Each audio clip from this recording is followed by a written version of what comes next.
The Curse of Geb and Nut. Shu and Tefnut were very happy with the way things were. The sun rose each day over the earth, lush crops grew by the Nile, and stars twinkled at night. To make sure that nothing changed, Shu and Tefnut decided that Geb and Nut should have no offspring of their own. Shu stood between Geb and Nut to keep them apart, lifting Nut high up, and as a result created the atmosphere between the ground and sky. Geb and Nut were madly in love, however, and did not care what the older gods wanted. So the two younger deities snuck away and met in secret. But not long after Geb and Nut had been reunited, they were discovered. The god Ra accidentally walked into their secret hiding spot, and he was furious. He brought down a curse upon them. "You have disobeyed the gods," he bellowed. "As punishment, neither of you will ever have a child of your own during any of the 360 days of the year."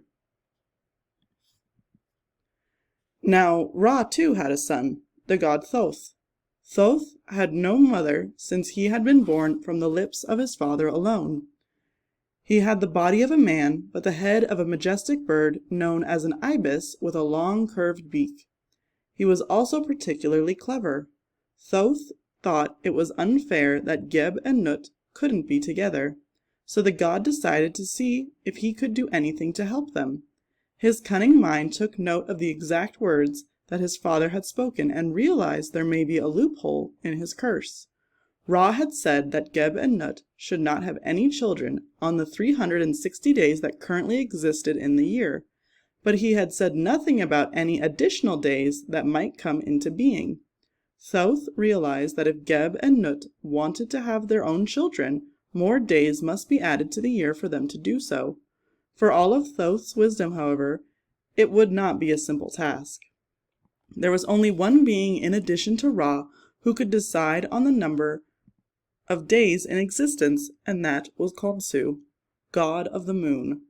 Like the sun that Ra carried, Khonsu held the shining disk of the moon on his head and traveled across the skies while Ra made his journey through the underworld each night.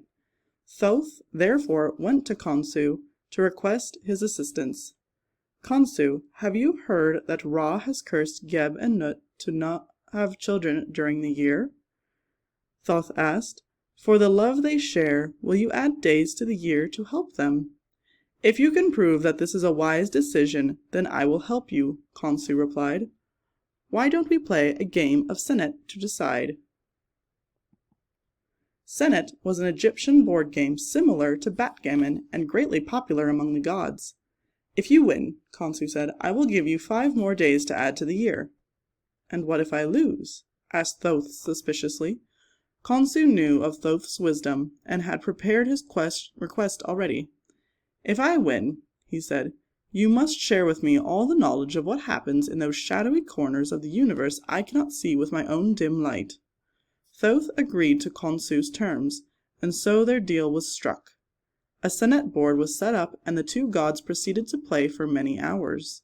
Both were greatly skilled in the game.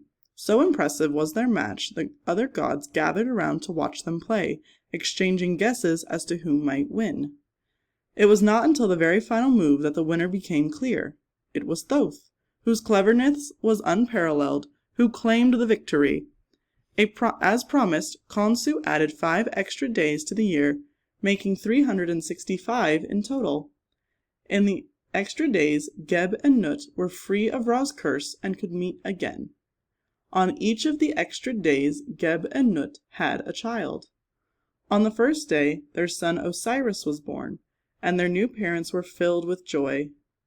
On the next day, their second son, Horus the Elder, arrived. After him came a third son, Set, and in the next 2 days, Nut gave birth to 2 daughters, whom they named Isis and Nephthys in turn. Geb and Nut were delighted. Little did they know that one of their children was destined to betray the others.